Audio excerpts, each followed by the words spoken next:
আসসালামু আলাইকুম। আজকে এই টিউটোরিয়াল আমি দেখাবো কিভাবে আপনি আমাদের ই-কমার্স ওয়েবসাইটে কুরিয়ার এপিআই কনফিগার করবেন। প্রথমে অ্যাডমিন প্যানেল থেকে বাম পাশের মেনু বারে যান, সেখানে এপিআই ইন্টিগ্রেশন অপশন থেকে কুরিয়ার এপিআইতে ক্লিক করুন। এখানে আপনি স্টেটফাস্ট, প্যাথো এবং রেডেক্স কুরিয়ারের কনফিগারেশন ড্যাশবোর্ড দেখতে পাবেন। প্রথমে স্টেটফাস্ট কুরিয়ার সেটআপটি দেখি। এর জন্য আপনার এপিআই কি এবং সিক্রেট কি প্রয়োজন হবে। তথ্যগুলো পাওয়ার জন্য আপনার স্টেটফাস্ট অ্যাকাউন্টে লগ ইন করুন। বাম পাশের মেনু থেকে মোর অপশনে ক্লিক করে এপিআই অপশনটিতে যান। সেখানে আপনি আপনার এপিআই -কি এবং সিক্রেট -কি দেখতে পাবেন। কিগুলো কপি করে ওয়েবসাইটের স্টেটফাস্ট সেকশনের নির্দিষ্ট বক্সে পেস্ট করুন। এরপর অর্ডার স্ট্যাটাস অটোমেটিক আপডেট করার জন্য ওয়েবহুক সেট আপ করতে হবে।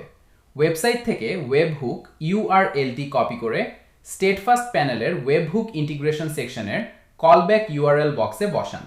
একইভাবে ওয়েবসাইট থেকে ওয়েবহুক বেয়ারার টোকেনটি কপি করে স্টেটফাস্টের অথ টোকেন বক্সে পেস্ট করে সেভ করুন। সবশেষে ওয়েবসাইটে ফিরে এসে সার্ভিস চালু বাটনটি অন করে সংরক্ষণ করুন বাটনে ক্লিক করুন। এবার আসুন পাঠাও কুরিয়ার কনফিগার করি। এর জন্য ক্লায়েন্ট আইডি এবং ক্লায়েন্ট সিক্রেট লাগবে। আপনার পাঠাও মার্চেন্ট প্যানেলে লগ ইন করে বাম পাশের মেনু থেকে ডেভেলপার্স এপিআইতে ক্লিক করুন। সেখানে মার্চেন্ট এপিআই ক্রিডেনশিয়াল সেকশনে আপনার ক্লায়েন্ট আইডি এবং ক্লায়েন্ট সিক্রেট দেখতে পাবেন। এগুলো কপি করে ওয়েবসাইটের পাঠাও সেকশনে বসান। এরপর ইউজার নেম বা ইমেইল এবং পাসওয়ার্ড বক্সে আপনার পাঠাও অ্যাকাউন্টের লগ ইন তথ্য দিন। তারপর নিচে থাকা জেনারেট বাটনে ক্লিক করলেই একটি অ্যাক্সেস টোকেন তৈরি হয়ে যাবে। সবশেষে সার্ভিস চালু বাটনটি অন করে সংরক্ষণ করুন বাটনে ক্লিক করুন। সবশেষে দেখাবো কিভাবে রেডেক্স কুরিয়ার ইন্টিগ্রেট করবেন।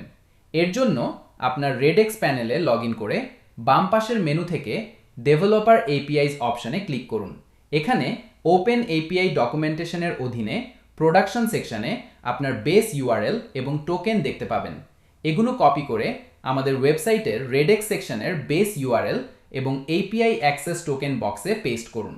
এরপর অর্ডার স্ট্যাটাস আপডেটের জন্য ওয়েবসাইট থেকে ওয়েবহুক ইউআরএলটি কপি করে রেডেক্স প্যানেলের ওয়েবহুক কনফিগারেশনে গিয়ে সেট করুন। সব কাজ শেষ হলে সার্ভিস চালু বাটনটি অন রেখে সংরক্ষণ করুন বাটনে ক্লিক করুন। এভাবেই খুব সহজে আপনি আপনার ওয়েবসাইটের সাথে কুরিয়ার এপিআই ইন্টিগ্রেট করতে পারবেন। ভিডিওটি ভালো লাগলে এটি লাইক দিন, চ্যানেলটি সাবস্ক্রাইব করুন এবং নতুন নতুন টিউটোরিয়াল পেতে বেল আইকনটি অন করে রাখুন। ধন্যবাদ।